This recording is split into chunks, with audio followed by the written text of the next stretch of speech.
ترتیبی که تا هنوز پشت جبهات را محکم نگه داشتن، از این به بعد ان شاء الله با فرستادن کمک های مالی و جانی و نظامی و اقتصادی و اینها انقلاب مظلوم اسلامی افغانستان را تقویت بکنن و نگذارن که خدای نخواسته جبهات مظلوم افغانستان تضعیف شود و همون ترتیبی که جسماً در صحنه حضور دارن باید فکراً در صحنه حضور داشته باشند و در طی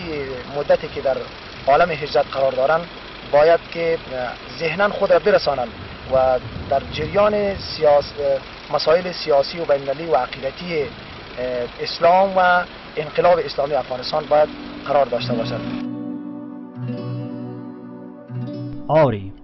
او بود که چون عقاب بلند پرواز در دل امواج پرتلاطم و خروشان انقلاب خونبار در جستجوی آزادی بالگشایی نمود و چنان حماسه ها آفرید که از هیبت شمشیر جهادش کاخهای ظلم و بیداد جباران زمان به لرزه در آمد. چنانچه کارنامه های پر افتخار سراسر حماسی آن پرچمدار صحنه های نبرد و جهاد دلیل بر این مدعاست. او نه تنها در کابل این قلب تپنده میهن اسلامی، بلکه از دره‌های پرغرور و مجاهد پرور سنگلاخ و پغمان و میدان الی کوه پایه های سربلند جاجی و لوگر و جای جای دیگر وطن حماسه ها آفرید که تا هنوز دشت و دامان خونین وطن نشان از گام های استوار و مردانه او دارد. مشتاق پدیده کم نظیر و جهادگری خستگی ناپذیر بود. او نه تنها مرد شمشیر و جهاد بلکه مرد فکر و اندیشه نیز بود.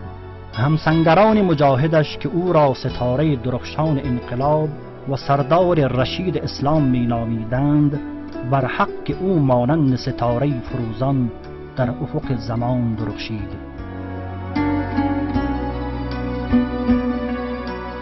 همچنان هدایت و فرماندهی مجاهدین در نبردهای نابرابر 22 روزه سال 66 در ری میدان در برابر لشکری چند هزار نفری روس‌ها که با تجهیزات فوق العاده نیرومند نظامی و پشتیبانی قوای هوایی همراه بود و با هدف تسخیر و از بین بردن پایگاه‌های مقاومت جهادی از جمله قرارگاه مرکزی مجاهدین در دره سنگلاخ سازماندهی گردیده بود که سرانجام در اثر مقاومت مجاهدین سلحشور آن لشکر متجاوز ذلیلانه با تحمل خسارات سنگین مجبور به فرار و عقب نشینی گردیده، فتح و ظفر نصیب دلیر مردان مجاهد گردید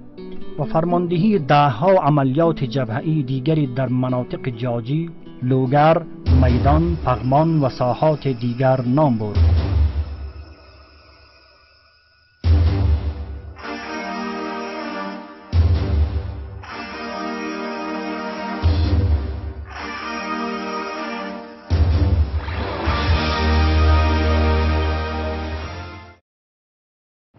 البته این یک مسئله بسیار واضح است.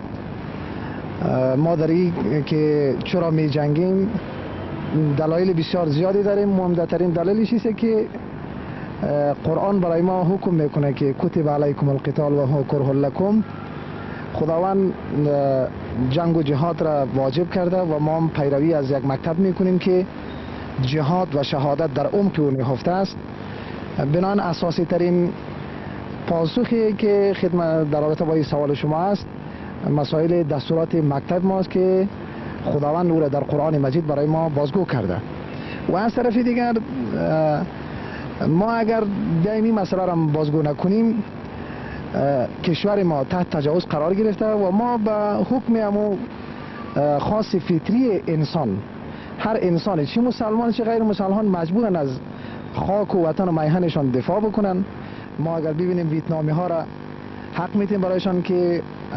در برابر آمریکا مقاومت کردن، الجزایری ها را در برابر فرانسوی ها حق میتیم. بنابراین ما از حق مسلم خود دفاع میکنیم و ما نبودیم که جنگ را آغاز کردیم بلکه روس ها بوده که در وطن عزیز ما تجاوز کرده. بنابراین ما این حق را برای خود میتیم و حق مسلم ماست بر علیه که دستورات مکتب ماست. البته بعد از پیروز شدن انقلاب 1917 روس‌ها در این تلاش شدند که افغانستان را با اون موقعیت سیاسی و جغرافیایی که داره یک تخته خیزی برای خلیج فارس و آبهای گرم بحر بسازه. روی این مقصد البته اصطلاح مقاصد دیگه هم داشته که او عبارت از استخراج معادن افغانستان، به اغما بردن ثروت ملی ما و تحت سلطه در آوردن ملت مظلوم ما مثل تاجیکستان و ازبکستان و چکسلواکیه و اینها. و بر علاوه اینا میخواستن که در همجواری کشور روسیه یک کشور مسلمان و ملت مسلمان مثل افغانستان باید نباشه، باید عقاید اینا رو ما باید بگیریم و بجای عقاید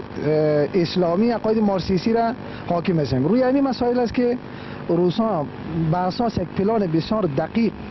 و حساب شده بعد از پیروزی انقلاب اکتبر شروع میکنه به مهره‌سازی در افغانستان عزیز توسط عمالای سرسپرده کاجیبی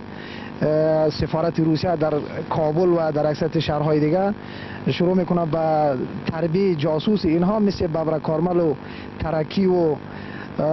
امثال اینها تا به اساس یک پلان دقیق بتانن این کشور مظلوم اسلامی ما را تحت تسلط خود در بیاره. بنابراین اساسی ترین کار روس‌ها یعنی 60 سال قبل شروع شده. این کاری که امروز در سال 58 اینا حمله کردن کار آنی و فوری نبوده، پلان و طرح از اینا از سالها قبل ریخته شده. البته ما از کشور میم که در طی 10 سال نبرد نابرابر در برابر یک ابرقدرت متجاوز، قریه و دهات و شهر نیست که آثار از بمب و موشک‌های روسی در اونجا دیده نشود. و ما در طی 10 سال بزرگترین قربانی ها را در راه مکتب خود دادیم و عملا مردم ما ثابت کرد که او تبلیغات شومی که غربی ها میکردن که ما بودیم که مجاهدین افغانستان را در برابر روس ها مسلح ساختیم یا اونا را توجیه کردیم، یک تبلیغات پوچ است که میخوان ناجنمردانه انقلاب مظلوم اسلامی ما را از پشت خنجر بزنن. اما اساسی ترین حرکتی را که مردم ما برانداخت جوشش و اعتقادات خود ملت ما بوده. یعنی انقلاب و قیام زمان شروع شد که اصلا نه از استنگیر خبری بود و نه از RPG 7 اینا. همه مردم با بیل و کلنگ اینا قیام کردن، مراکز مهمی را آزاد کردن و قیام داد آهسته آهسته رشد کرد. ما از کشوری میم که در طی 10 سال با پای برهنه و شکم گرسنه یک ملت مظلوم بدون که کسی باور بکنه و صدایش کسی بشنوه مقاومت کرده و درها و کوههای کشور به خون